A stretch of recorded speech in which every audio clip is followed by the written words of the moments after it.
Good day.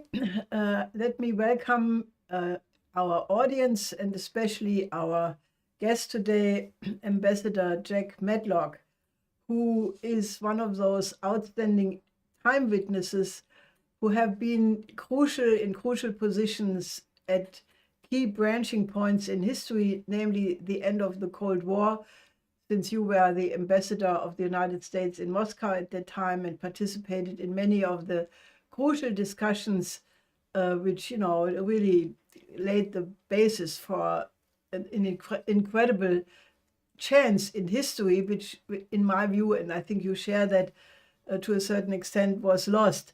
But before we come to this period, which is very relevant for what is happening today, let us start in hearing what you may think about the turmoil which is taking place on the financial markets right now as a reaction to the measures by President Trump, who has put tariffs on every country on their imports from every country on the planet.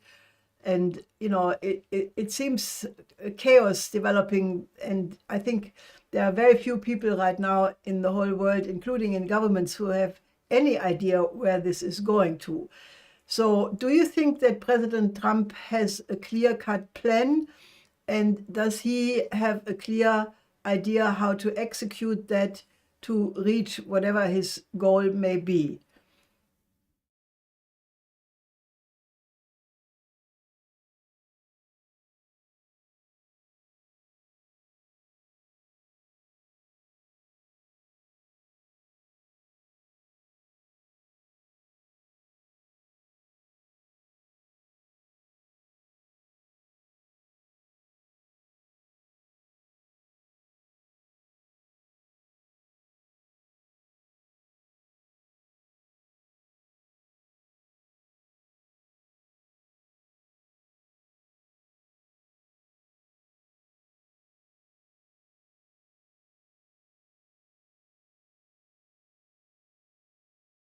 Disrupting much of the world's trade, and the extent of these are now putting much of the economy in turmoil.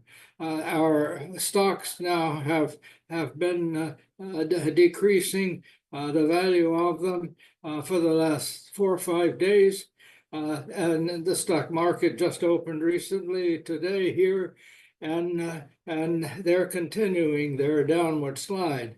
So I don't think this is going to work, and probably the effects are going to be felt not only by the countries to which it's directed, but by the Americans and our consumers. So I think these policies are bad for everybody. Now, some say he only wants to negotiate lower tariffs and more trade. Well, we'll see.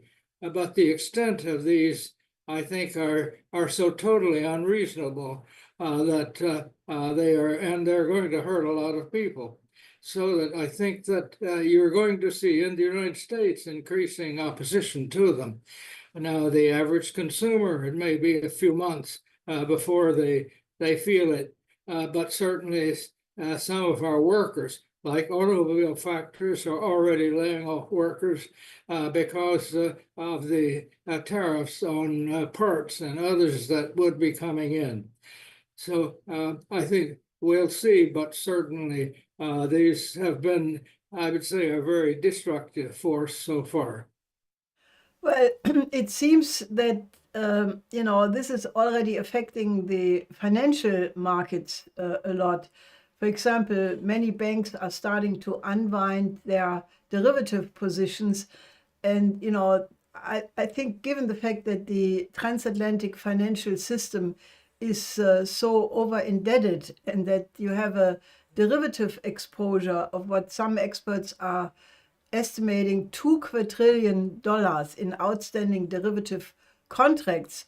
So once we start to, go into this, we could see a real big financial crash.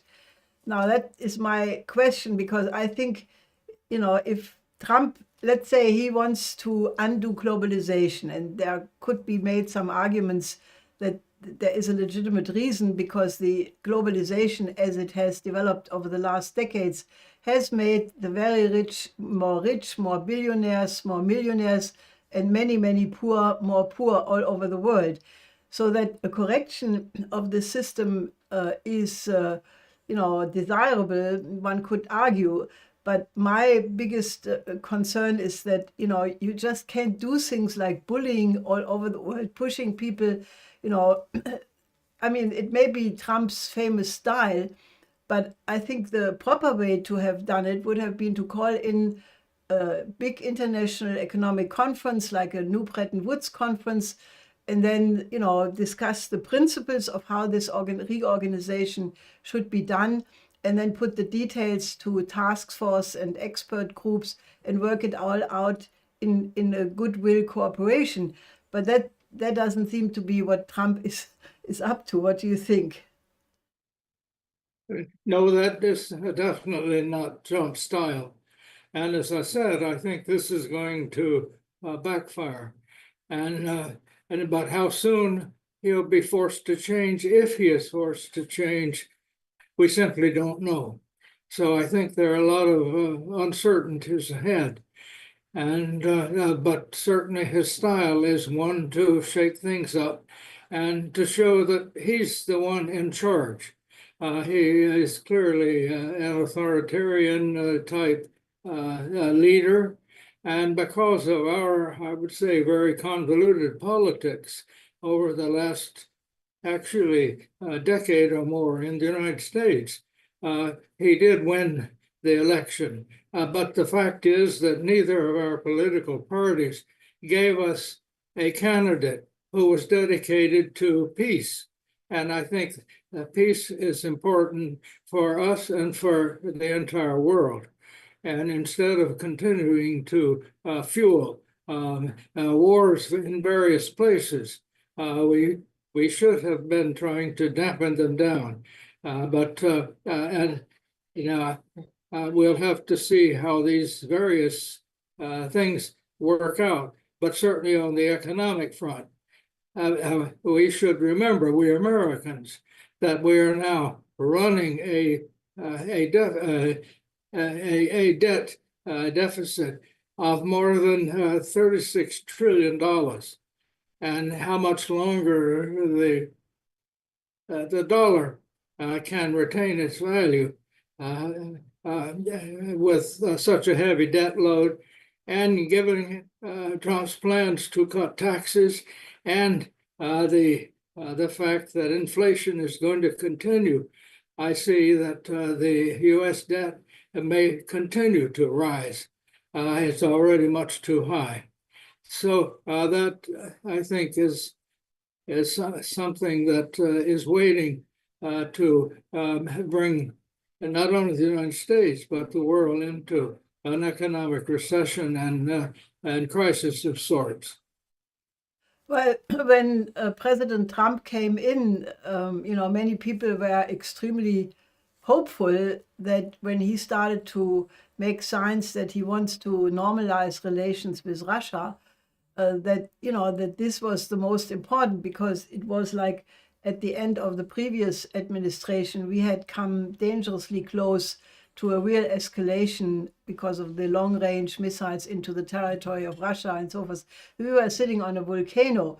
So in the beginning, it looked like, that Trump is serious about having peace with Russia. I mean, that's naturally not to be done in 24 hours and maybe not even in weeks, but there was a chance. Now, I think that chance still exists, but in the meantime, many other things have complicated the picture. For example, Trump had promised not only to end all wars, but not to start new ones. And he started the bombing campaign against Yemen. There is still the dark cloud of what will happen with Iran. So I would like to hear what your thoughts are about that, and the fact that the Europeans, at least some of the Europeans, not all of them, but the Northern Europeans, want to form a so-called coalition of the willing to keep the war in Ukraine going, which is unbelievable. You know, I mean, they're building tanks again in Germany by VW to send them against Russia. I mean, this is only 80 years after the end of the Second World War. So I think we have never seen a world picture, at least in my lifetime, which was so, you know, complicated and fraught with hopes and dangers. But, you know, don't you think that Trump should be encouraged to go ahead with this peace with Russia? Because I think that is the most important element in the whole picture. Yes, I do think it's very important for Europe and the United States, and most of all Ukraine, that there be an end to this war and a settlement that will bring some stability. And I think the increasing armaments in Western Europe are almost tragic, and because they're, first of all, unnecessary. Russia does not threaten the countries that are now in NATO. And the problem has been we have been treating a very, I would say, unrepresentative government in Ukraine as if it were a NATO member, which has been a red line for Russia for decades.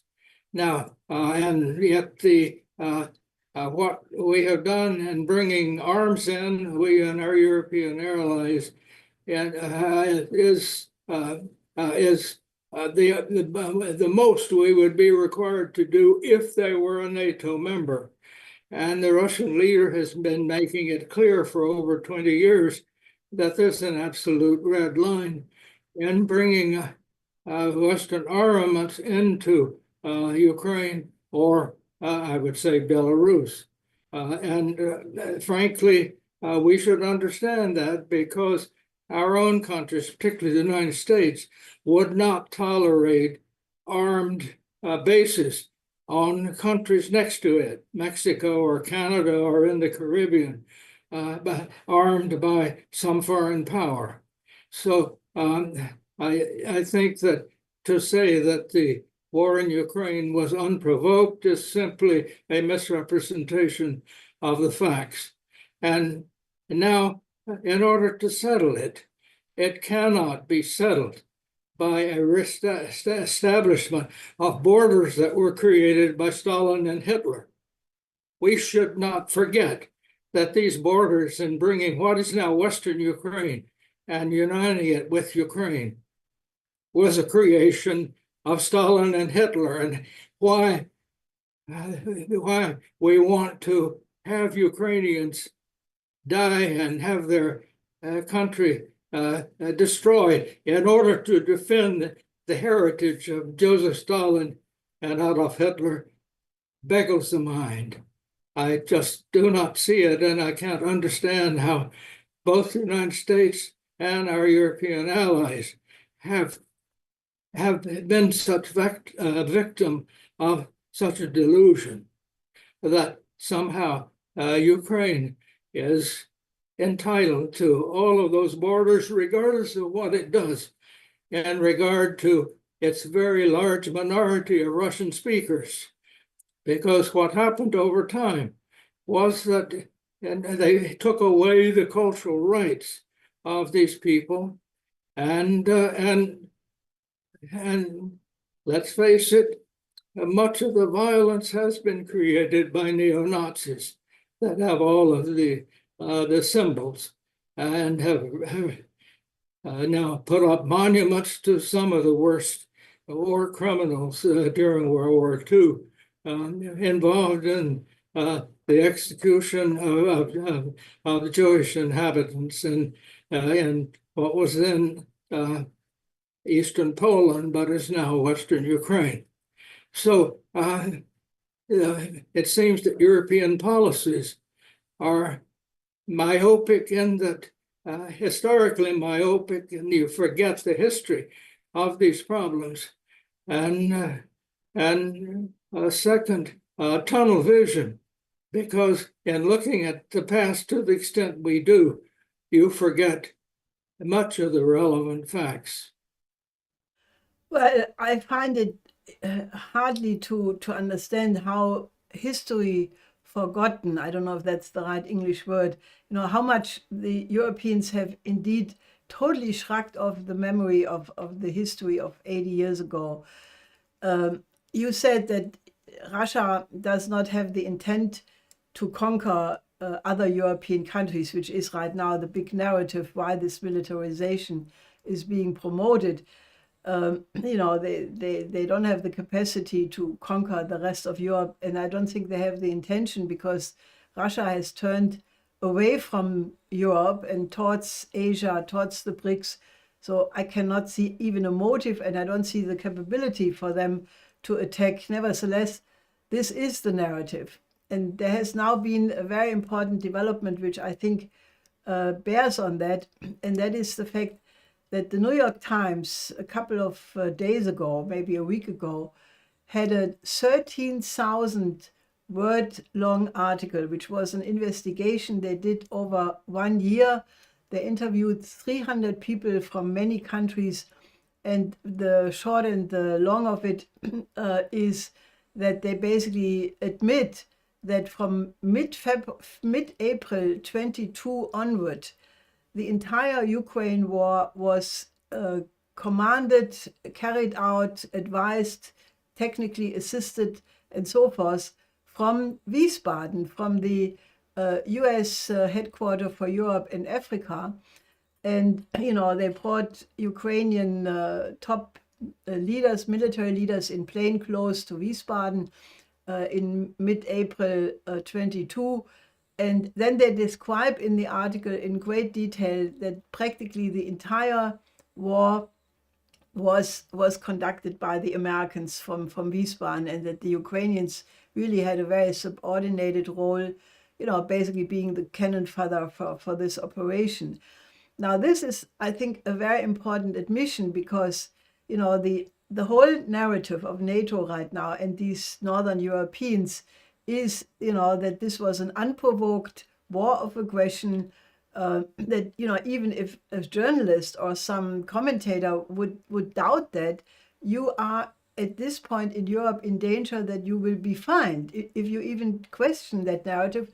And if you say that there was a prehistory to it, going back to the NATO extensions, and you mentioned, that de facto we have a reversed Cuban Missile Crisis because all of these offensive systems are very close to the Russian border.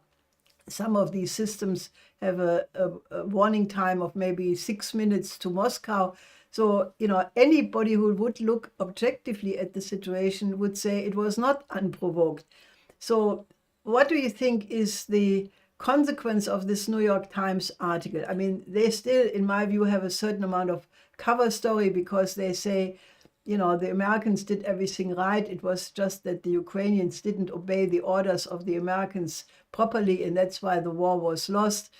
So I don't think that quite fits the story also. But in my view, my sense of justice and sense that, if you don't reintroduce truth in this debate, we cannot find a solution. Don't you think it would be appropriate that all the journalists, all the politicians who kept repeating the narrative of the unprovoked war of aggression would basically make an apology and say that at best they were in error? Well, of course, there should be an apology, but I'm sure there will not be. We might say our foreign policy elite are those concentrated in Washington and many in think tanks financed by our weapons manufacturers have constructed a completely false narrative, I believe, of the situation. And what has happened is, although they're telling the American people that, well, we must defend Ukraine, this is a poor, innocent, democratic country that's been invaded by bad old Russia. Well, Ukraine has been invaded by Russia, that is true. But that invasion has not been as complete as the American invasion of Iraq. back in the second Bush administration, when Iraq was no threat to the United States whatsoever. And the United States took many of its NATO allies in that. So there is a precedent of the United States carrying out an aggressive war without provocation. And now the United States is accusing Russia of an aggressive war, ignoring the fact that the provocation was there. President Putin began warning in a speech in 2007 in Munich at the Wehrkunde conference. The things that were happening that were, I would say, stressing the peace with Russia. Most of these were based upon the expansion of NATO, and not only the expansion of NATO, but the placing of military bases in the East European countries close to Russia. Russia had been signaling ever since the 90s that that was unacceptable. And we forget that when Vladimir Putin came to office, he not only straightened out Russia's economy to the degree it had been virtually bankrupt, he brought them back into productivity, and they paid off the foreign debts of the Soviet Union and Russia in about 3 to 4 years.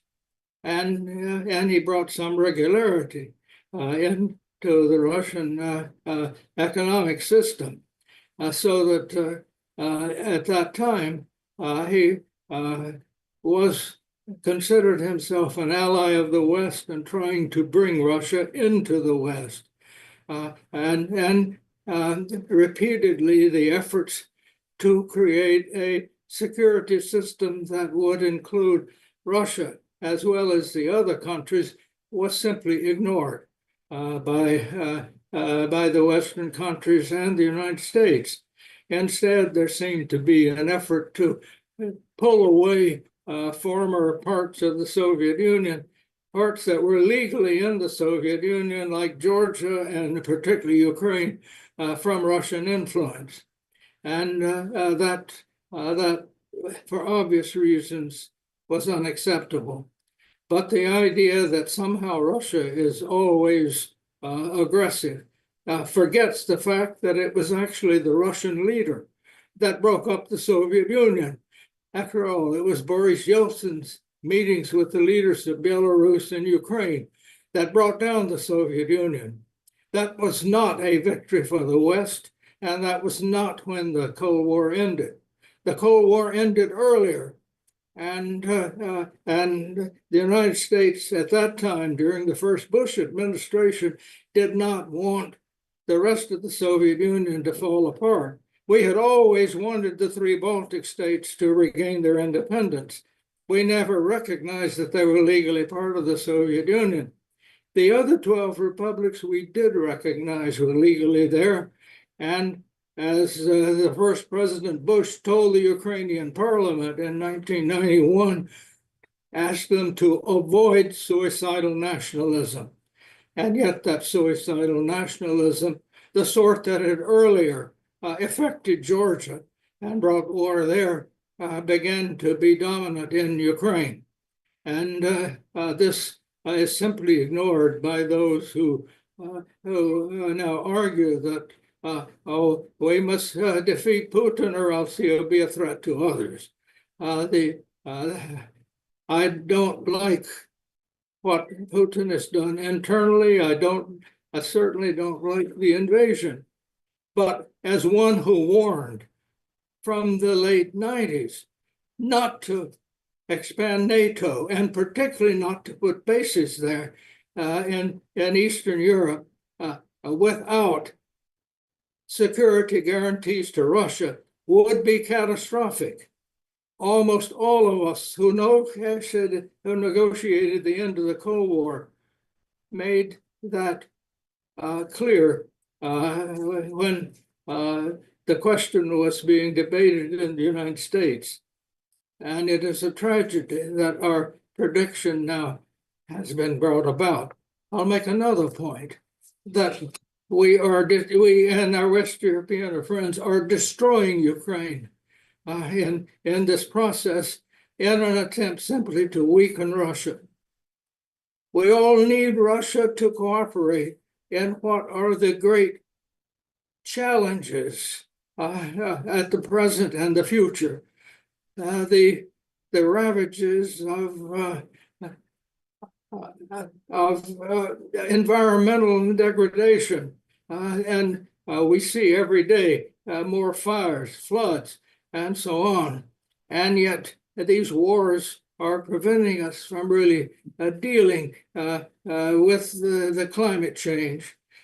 They're bringing about even more massive migrations, which are stress to all of our countries.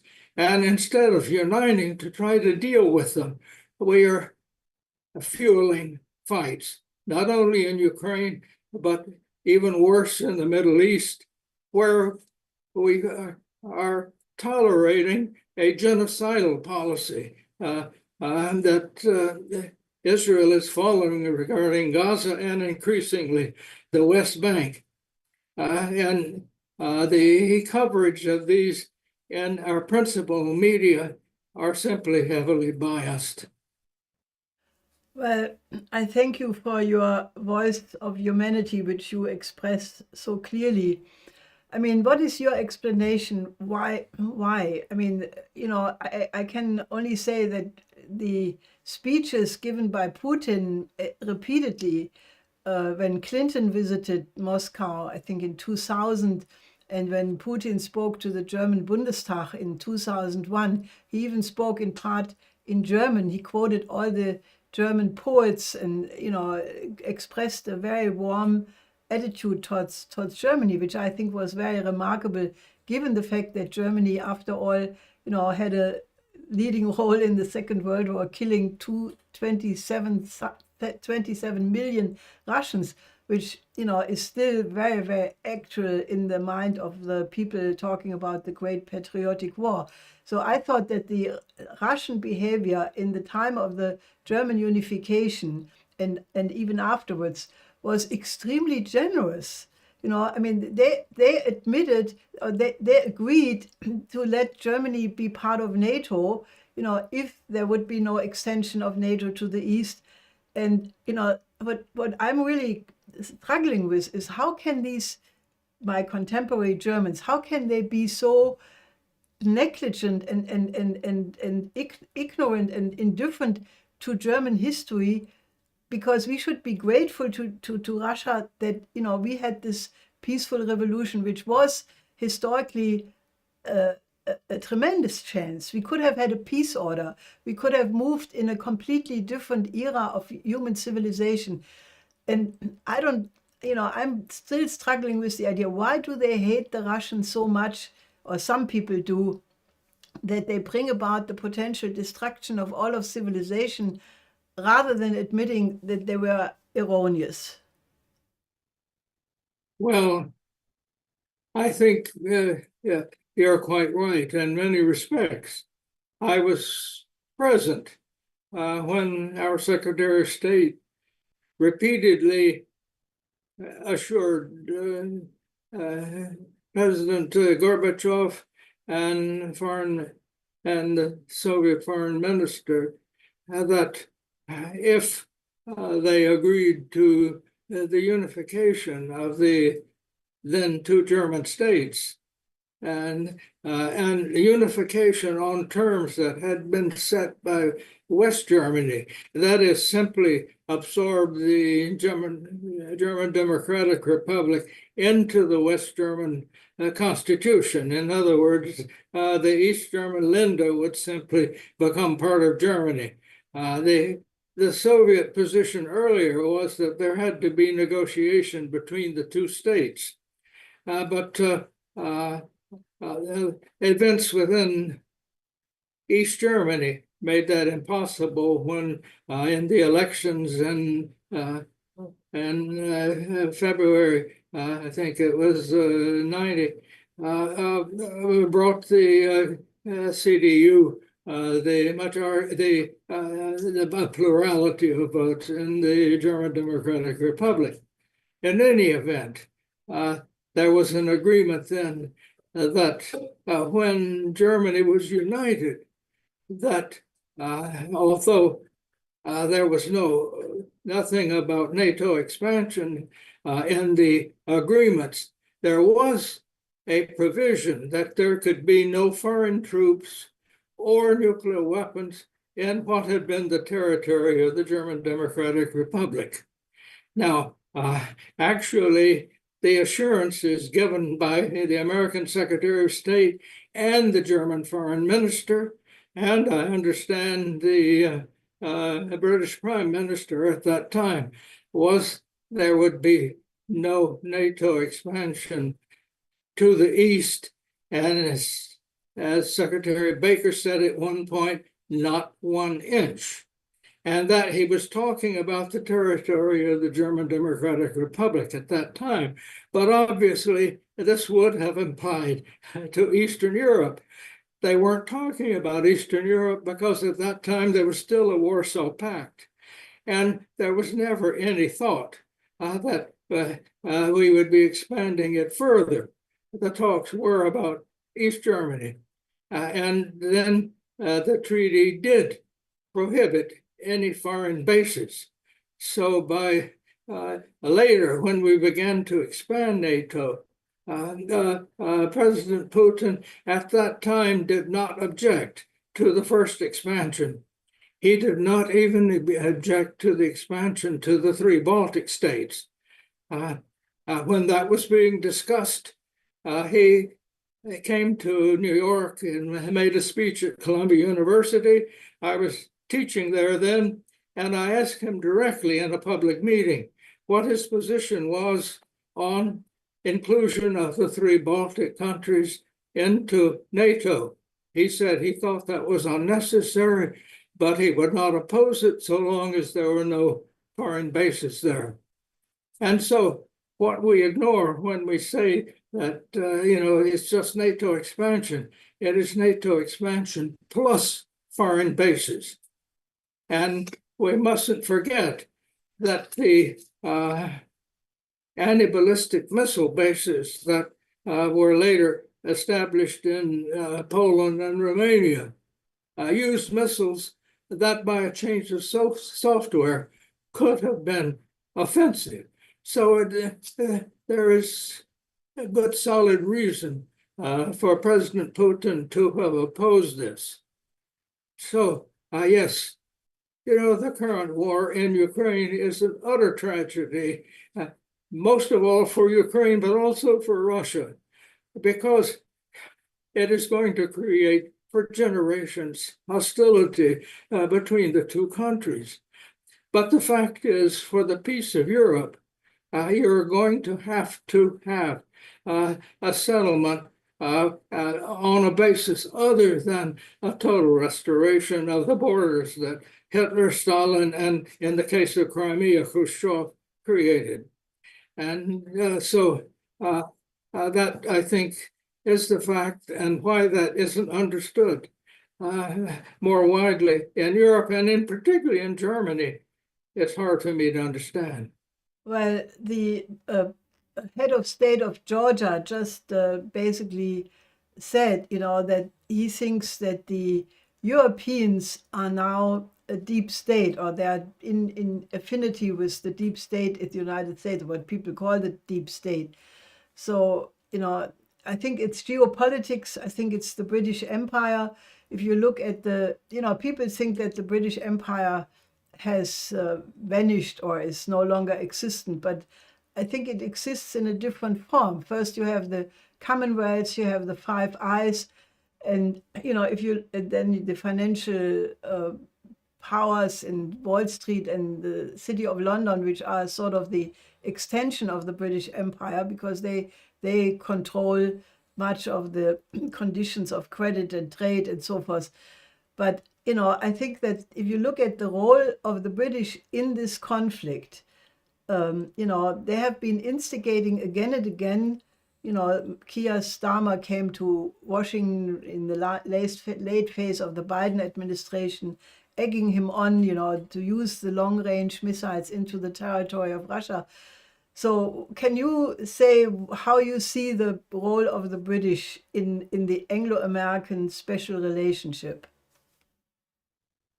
Well, I think you have correctly diagnosed it as a sort of empire nostalgia, and thus casting Russia as you might say, an eternal enemy, because there was a contest.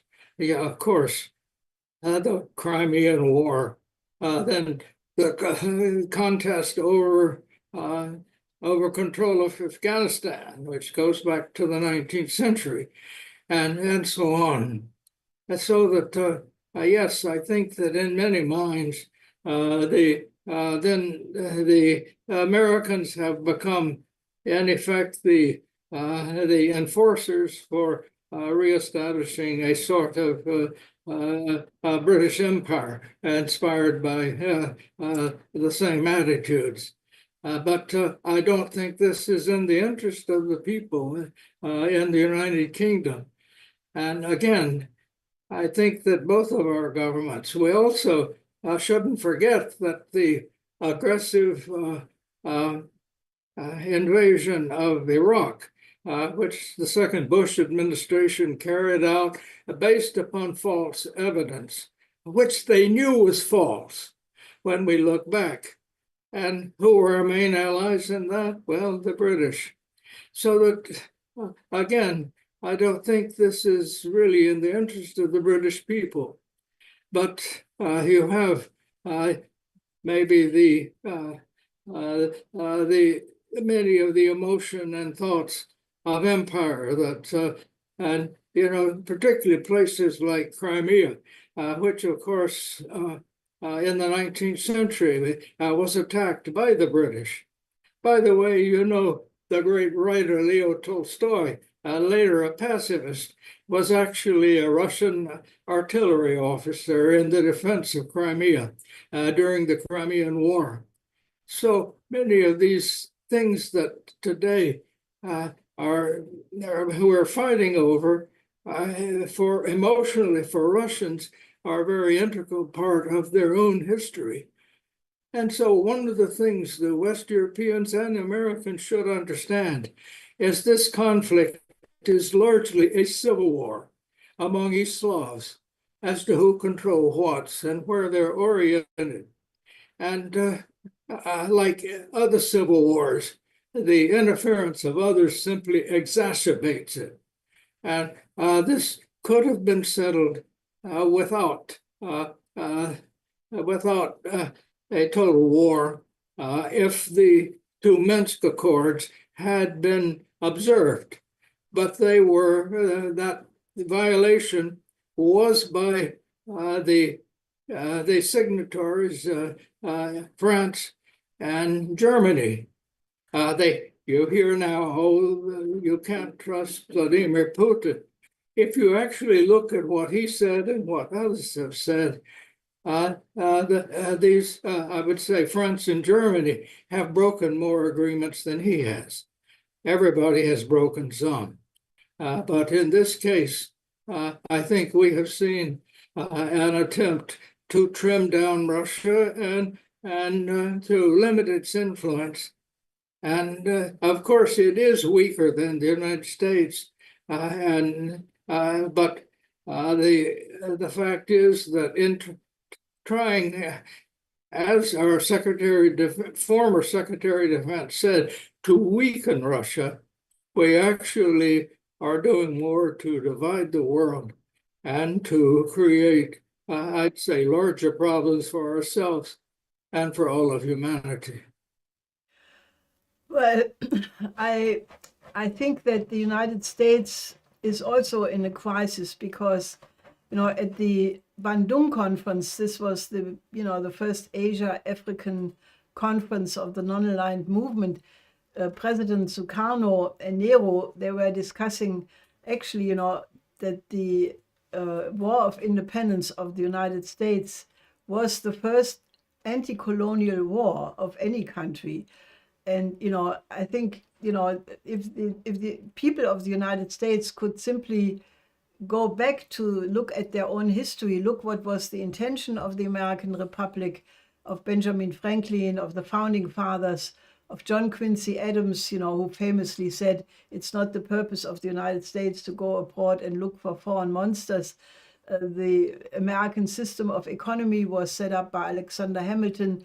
And this was actually, a time where many people around the world looked up at the American Revolution as a branching point in history, because it was, Europe was still under the control of monarchies and oligarchies, and the American Republic was meant to be a republic, devoted to the common good, not only of the present people, but of future generations, as it is said in the preamble of the Constitution. Then you have the Declaration of Independence, and when I founded the Schiller Institute 41 years ago, I was looking, what document could be the basis for the, constitution of the Schiller Institute. And I then thought that the most closest to the ideas of what this was supposed to accomplish was the Declaration of Independence. So I changed only 6 words, like where it says American colony, I said developing countries. Where it says the colonial masters, I say the financial credit systems or the financial control of the system.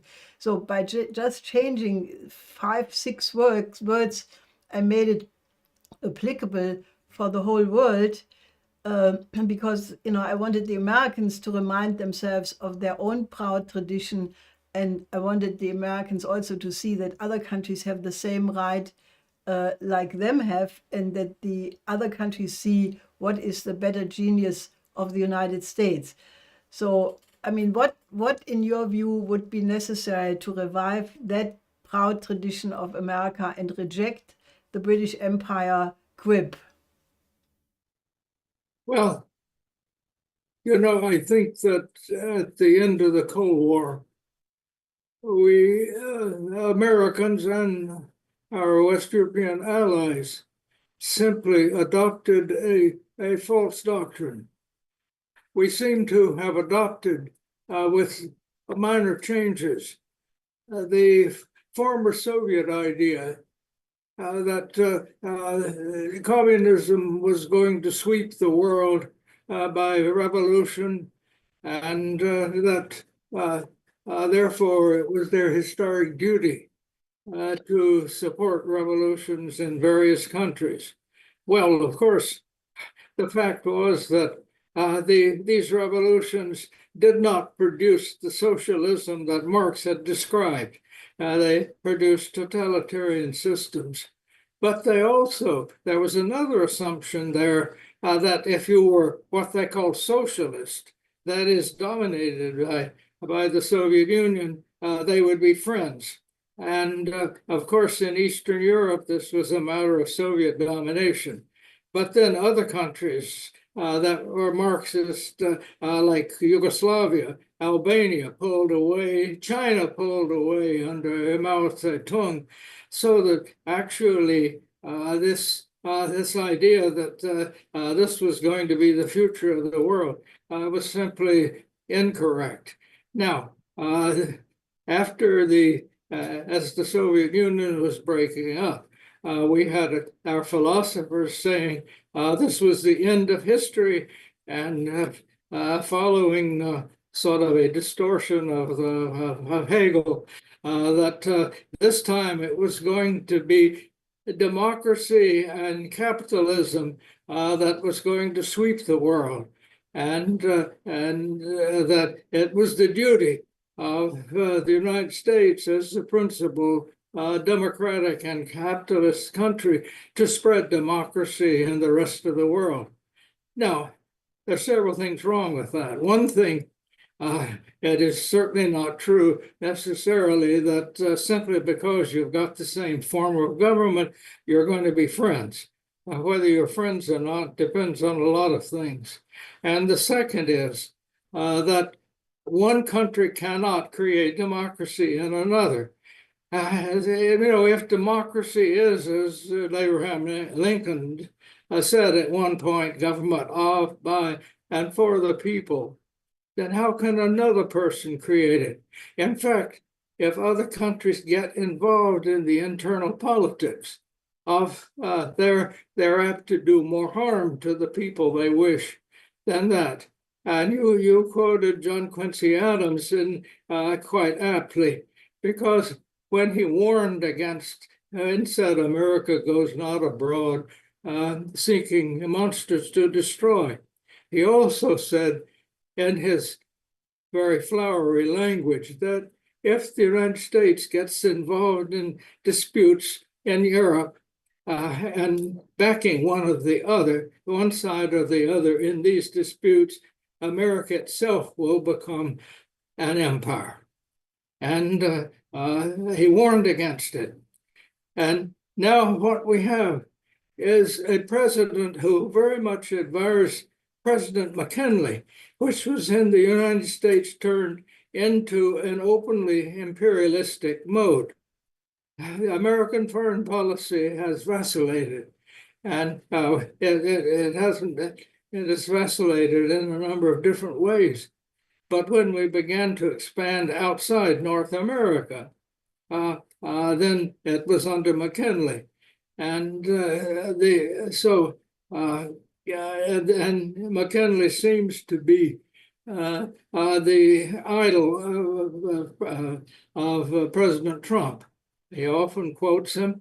He even wanted to rename the highest mountain in Alaska, Mount McKinley again, instead of Denali, which had been its original name of the people there. And so this is one of our problems, that Trump seems to want to go back to a period which is actually was proven to be not very successful in the long run.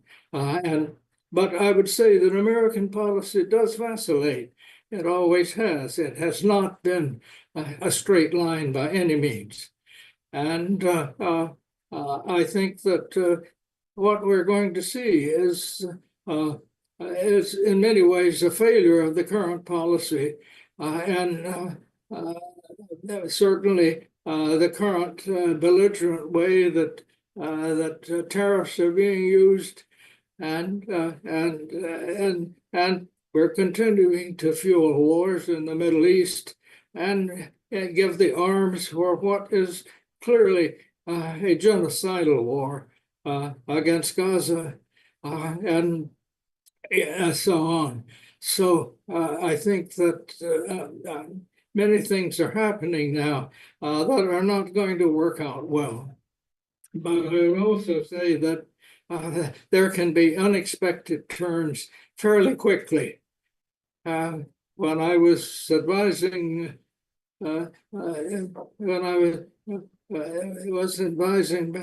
President Reagan on how to end the Cold War, we took what had been a very tense situation, and within 3 years, we turned it around.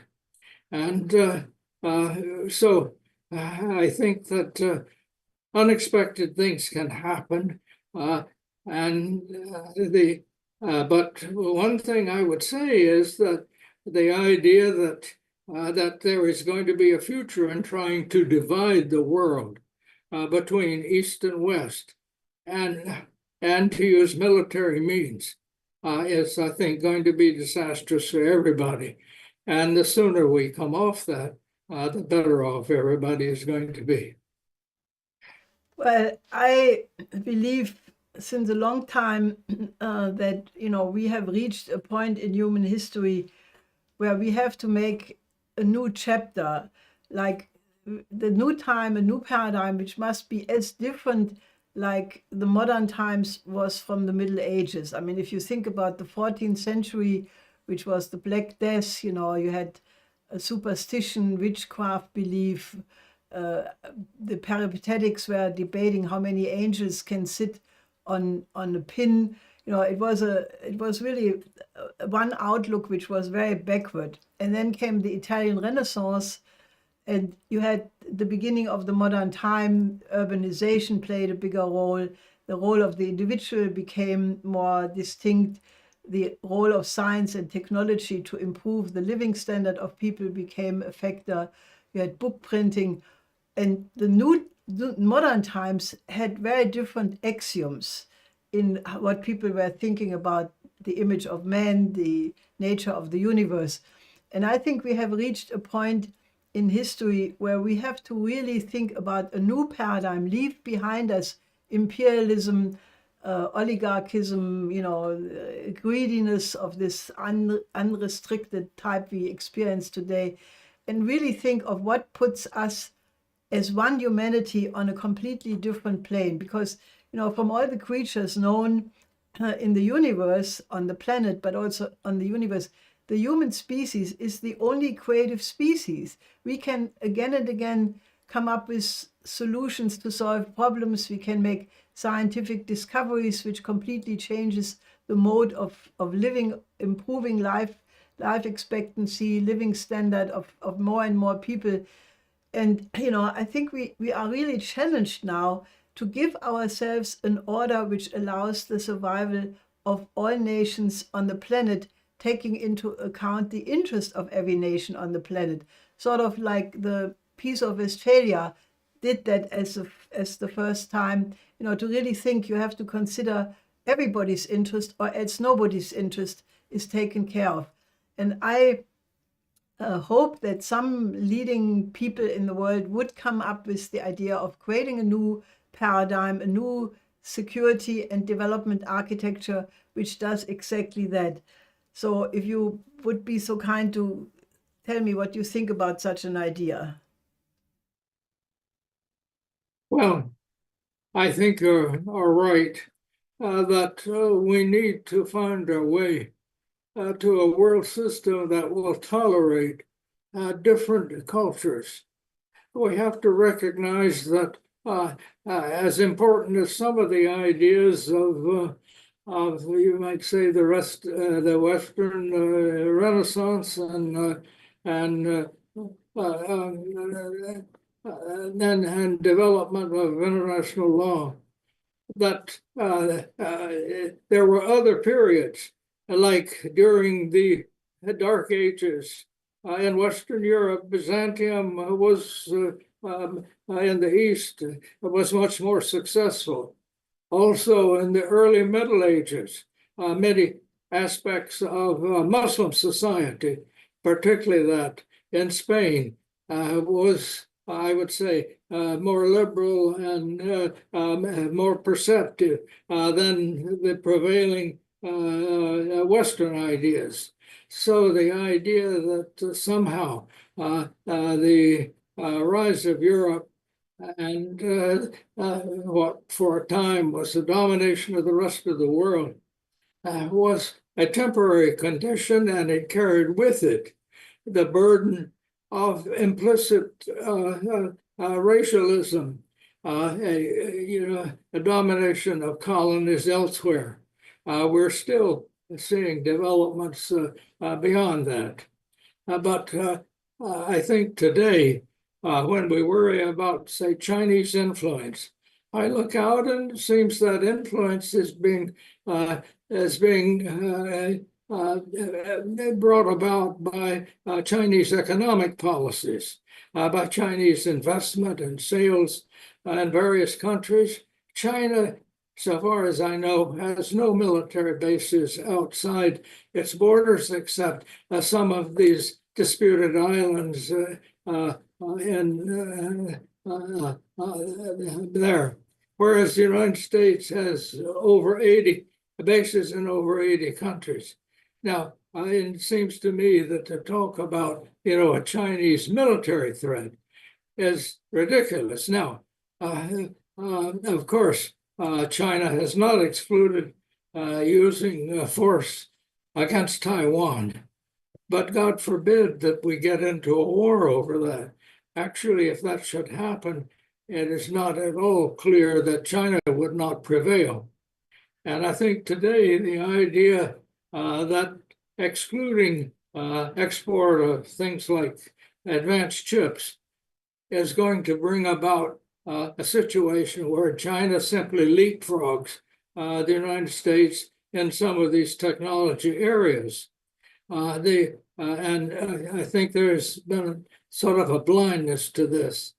But behind much of this has been the force in the United States of what I call the military, industrial, and congressional complex.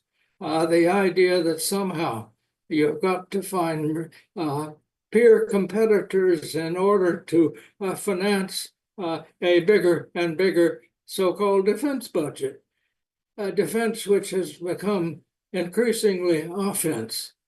I don't think that's in the interest of the American people, and I don't think that's in the interest of the rest of the world. Well, Ambassador, this is really a breath of fresh air to listen to you because, I mean, I'm talking mostly to Europeans these days, and what you are saying is so much more reasonable and enlightened. Would you be so kind to tell our audience in the end your warning, or if you look at Ursula von der Leyen, and now we have a new government in Germany, Merz, and they all want to militarize, they want to make Germany kriegstüchtig, war ready. Can you, based on your experience, tell the Germans and the Europeans how they should change their thinking about these matters? Well, I think that Germany, and in particular, but also the rest of the Europe, is not going to be able to fulfill its full potential without cooperation with Russia and the East. Russia simply is too large.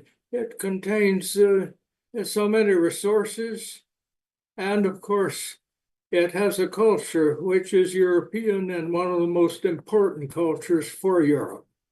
And it seems to me that Germany can never flourish if it is cut off from Russia. After all, the whole matter of energy imports, they're going to be cheaper from Russia. And German industry very much depends upon that. These current tariffs and so on from the United States, I think if they are continued, are going to be really disastrous.